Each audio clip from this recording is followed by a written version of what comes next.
जिस तरीके से डायनासोर्स का खात्मा एक बहुत ही बड़े उल्कापिंड के टकराने से हुआ था, उसी तरह अब 2025 में एक पहाड़ जैसा उल्कापिंड अर्थ की तरफ आने वाला होता है। इस कहानी की शुरुआत हमें ली और सारा नाम की दो एस्ट्रोनॉमर्स को दिखाते हुए होती है। ली और सारा तो एक ही ऑर्गेनाइजेशन में काम करते थे और एक दूसरे से काफी ज्यादा प्यार भी करते थे। अब यहाँ ली को अंतरिक्ष में रिसर्च करते दौरान एक चमकती हुई चीज दिखाई देती है। शुरुआत में ली को लग रहा था कि ये कोई नॉर्मल तारा होगा, पर फिर भी अपने डाउट को क्लियर करने के लिए ली ने उस तारे की फोटो खींच ली और अपने हेड साइंटिस्ट मार्कस के पास भेज दिया। डॉक्टर मार्कस तो लगातार उस तारे के बारे में छानबीन करने लग जाते हैं। काफी सारे अनुमान लगाने के बाद मार्कस को ये पता चला कि वो कोई तारा नहीं है, बल्कि वो तो एक बहुत ही बड़ा उल्कापिंड है जो हमारे सौर मंडल में आ चुका है और वो तो लगातार सूर्य के चक्कर भी काट रहा है। मार्कस को ये यकीन होता है कि एक टाइम ऐसा आएगा जब ये उल्कापिंड सूर्य के लगातार चक्कर काटता हुआ हमारे अर्थ से टकरा जाएगा और जिस तरह डायनासोर्स का पृथ्वी पे से अंत हुआ था, उसी तरह इंसानी सभ्यता भी खत्म हो जाएगी। मार्कस तो ये सारी इंफॉर्मेशन प्रेसिडेंट और नासा वालों को प्रोवाइड करना चाहता था, इसीलिए मार्कस ने सारी इंफॉर्मेशन की एक सीडी बना ली और उसे अपना और लियो का नाम दिया। मार्कस तो बिना टाइम वेस्ट किए निकल पड़ता है नासा वालों को बताने के लिए, लेकिन शायद उसकी किस्मत बहुत ही ज्यादा खराब थी। रास्ते में मार्कस का ट्रक से एक्सीडेंट होने की वजह से उसकी जान चली जाती है। हालांकि मार्कस प्रेसिडेंट तक पहुंचकर ये सारी बातें नहीं बता पाया, लेकिन डॉक्टर मार्कस द्वारा बनाई गई सीडी अभी भी मौजूद थी, जिसकी वजह से सारे लोगों को उल्कापिंड के बारे में इंफॉर्मेशन मिल सकती है। इसी तरीके से यहाँ पर पूरे 1 साल बीत जाते हैं। यहाँ हमें दिखाया जा रहा था कि एलन नाम का एक कैबिनेट मिनिस्टर रिजाइन कर रहा है, क्योंकि उसके पत्नी की तबीयत काफी ज्यादा खराब होने के कारण उसे देखभाल करने की जरूरत थी। इसीलिए अब एलन इस्तीफा देकर वहां से चला जाता है। लेकिन यहाँ जेनी नाम की एक रिपोर्टर को इसमें कुछ गड़बड़ी लगती है, क्योंकि एलन जो इतने सालों से कैबिनेट मिनिस्टर की पोजीशन पर काम कर रहा था, वो इतने छोटे रीजन के लिए इस्तीफा नहीं दे सकता। इसीलिए अगले दिन ही जेनी सीधा एलन के पास पहुंच जाती है, जो अपने पास ट्रक में बहुत सारा खाने का सामान मंगवा रहा था, जैसे लग रहा हो कि एलन कहीं घूमने जा रहा है। जेनी एलन के पास आकर ये कहने लगी थी कि उसे लगता है कि तुमने जो इस्तीफा देने का रीजन बताया है वो पूरी तरीके से गलत है। एलन कहता है कि चाहे ये गलत हो या सही, वो अपनी फैमिली को कैसे भी करके बचाना चाहता है और अगर सारी चीजें खत्म हो जाएंगी तब तुम न्यूज किसकी बनाओगी। हालांकि जेनी को एलन की कही गई बातें अच्छे से समझती नहीं, इसीलिए वो उसे इग्नोर कर देती है। अब यहाँ जेनी जब रास्ते में जा रही थी तभी उसे कुछ सीबीआई एजेंट्स पकड़ लेते हैं। वो तो डायरेक्टली जेनी को लेकर अपने हेडक्वार्टर में आ गए थे और अब कुछ देर बाद प्रेसिडेंट जेनी के सामने आकर ये कहते हैं कि उसे एलन के द्वारा जो भी इंफॉर्मेशन मिली है वो उसे प्रेस में रिलीज ना करे। इसके बदले प्रेसिडेंट जेनी को व्हाइट हाउस में फर्स्ट रो की एंट्री दे रहे थे, जो किसी नॉर्मल रिपोर्टर के लिए बहुत ही बड़ी बात थी। हालांकि जेनी इस बात के लिए राजी हो जाती है, लेकिन उसे तो एलन ने कुछ भी नहीं बताया था। अब तो जेनी को इन सारी चीजों में और भी ज्यादा शक होने लगा, इसीलिए वो जल्द से जल्द काफी सारी इंफॉर्मेशन कलेक्ट करना स्टार्ट कर देती है। बहुत सारे आर्टिकल्स और न्यूज पढ़ने के बाद जेनी को ये पता चल ही गया था कि एलन आखिरकार किस खतरे के बारे में बात कर रहा था। दरअसल ये वही बहुत ही बड़ा उल्कापिंड होता है जो लगातार अर्थ की तरफ बढ़ रहा था। जेनी ने उल्कापिंड के बारे में सारी इंफॉर्मेशन कलेक्ट कर ली थी और अब वो अगले ही दिन व्हाइट हाउस में चली जाती है अपनी फर्स्ट रो की एंट्री के लिए, जहाँ प्रेसिडेंट सारी जनता के सामने स्पीच दे रहे थे।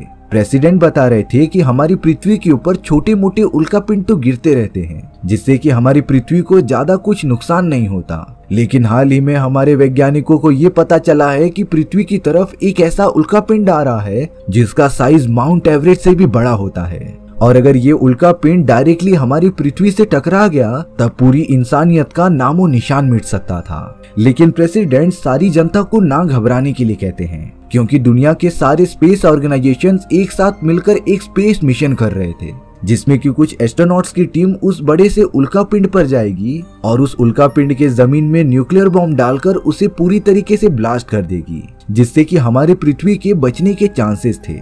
प्रेसिडेंट ने तो लियो और मार्कस के भी बारे में बताया, जिन्होंने पहली बार इस उल्कापिंड की खोज की थी।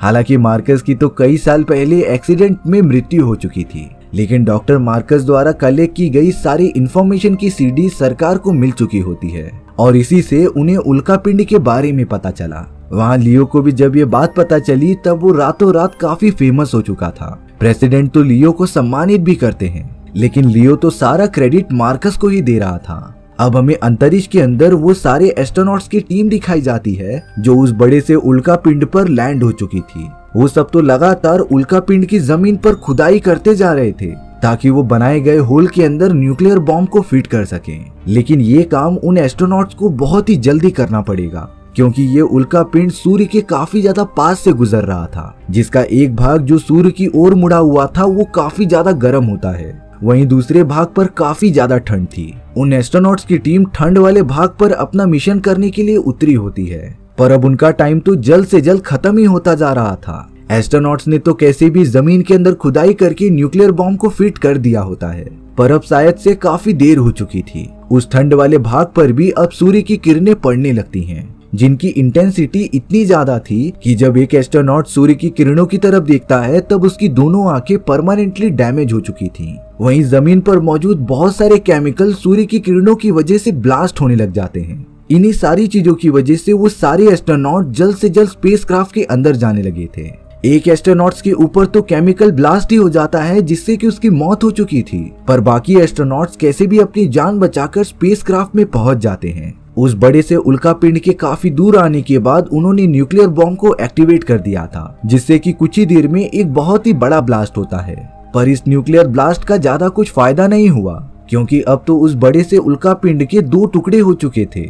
बदकिस्मती की बात ये थी कि अब वो दोनों टुकड़े अर्थ की तरफ लगातार बढ़ रहे होते हैं, यानी कि एस्ट्रोनॉट्स का ये स्पेस मिशन पूरी तरीके से नाकामयाब हो चुका था। प्रेसिडेंट और उनकी पूरी सेना के पास जो एक उम्मीद बची थी वो भी अब पूरी तरीके से खत्म हो चुकी होती है। उनके पास तो बचने का अब कोई भी ऑप्शन ही नहीं बचा था।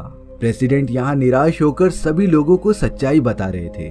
दरअसल उनका मिशन फेल होने की वजह से अब उस उल्का पिंड के 2 टुकड़े हो चुके होते हैं। एक टुकड़ा तो छोटा था लेकिन दूसरा टुकड़ा काफी बड़ा, जिसमें कि छोटा टुकड़ा समुद्र में पहले अर्थ से टकराएगा, जिससे कि चारों तरफ इतनी बड़ी बड़ी लहरें उठेंगी कि कोई भी जिंदा नहीं बच पाएगा।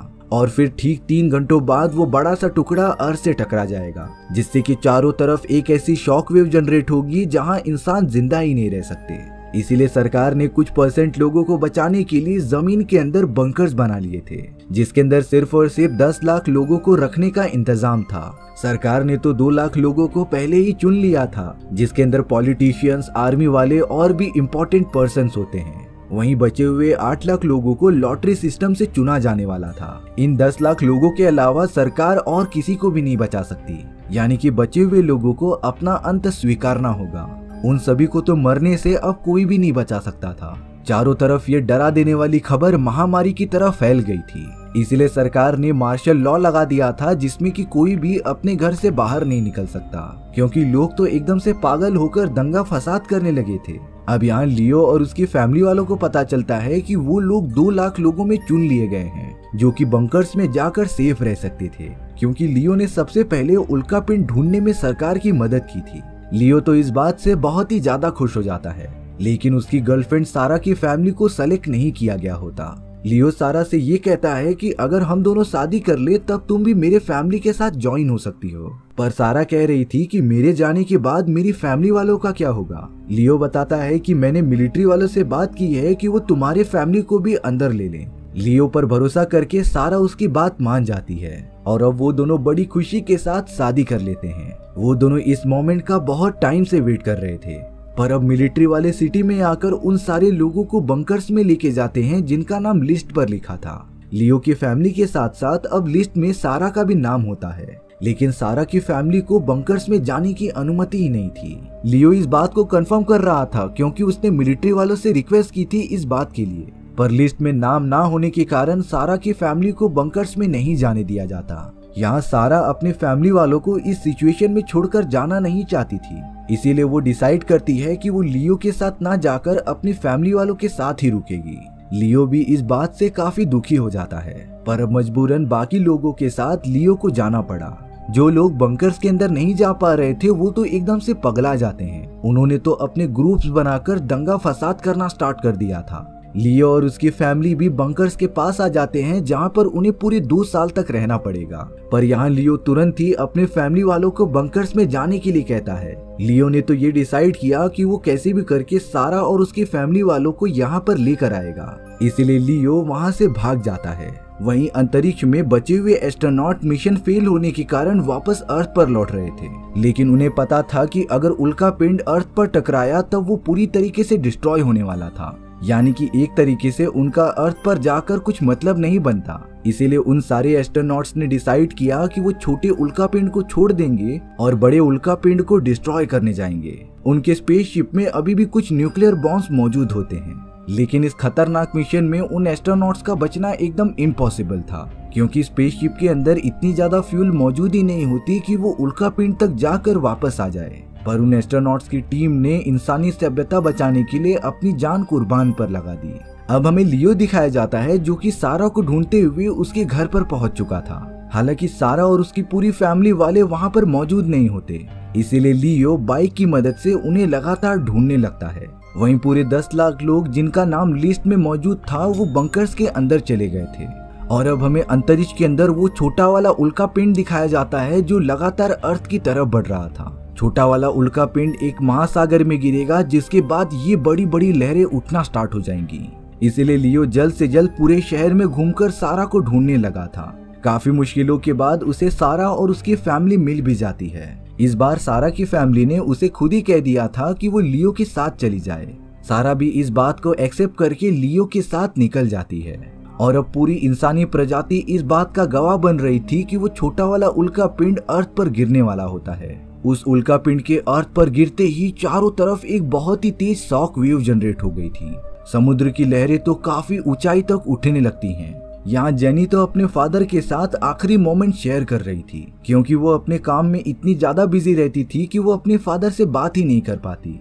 पर अब वो एक समुद्र के किनारे अपने फादर के साथ गले लगकर खड़े रहती है। समुद्र की लहरें इतनी ज्यादा ऊंची थीं कि वो जेनी और उसके फादर को एक साथ बहा कर लेकर जाती है। ये बड़ी बड़ी बिल्डिंग्स देखते ही देखते पानी के अंदर समा जाती हैं। लियो तो बहुत सारे लोगों के साथ सारा को लेकर एक पहाड़ की चोटी पर जाने लगा था, क्योंकि अगर ऊंचाई ज्यादा होगी तब पानी वहां तक पहुंच नहीं पाएगा। लियो लगातार सारा की मदद करता है पहाड़ चढ़ने के लिए।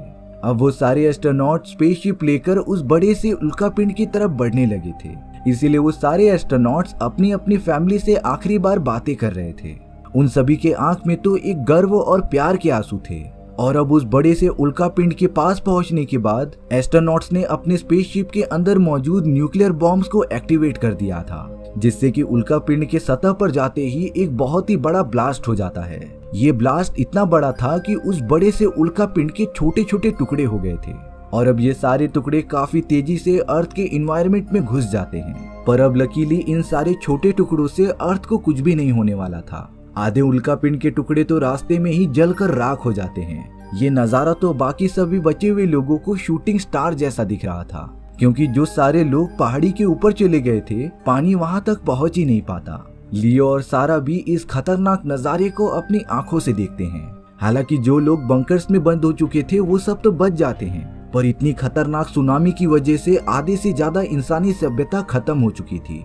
बंकर्स में मौजूद लोग तो 2 साल बाद ही बाहर निकलेंगे। पर आखिरकार उन एस्ट्रोनॉट्स ने अपनी जान की कुर्बानी देकर सभी को बचा लिया। अब यहाँ हमें कुछ साल बाद का सीन दिखाया जा रहा था, जहाँ सारी चीजें नॉर्मल हो चुकी थी। जितनी भी जनता बची हुई थी वो सब एक होकर अपनी जनसंख्या बढ़ाने लग जाती है। सारा भी लियो के साथ खुशी खुशी रहने लगी थी। और इसी तरीके से हमारी ये खतरनाक कहानी यहीं पर खत्म हो जाती है। सो व्यूअर्स, आपको ये स्टोरी कैसी लगी कमेंट सेक्शन में बताना भूलना मत। और अगर आपको मेरा एक्सप्लेनेशन 1% भी अच्छा लगा होगा ना तो वीडियो को लाइक कर देना। मिलते हैं नेक्स्ट वीडियो में। Bye bye.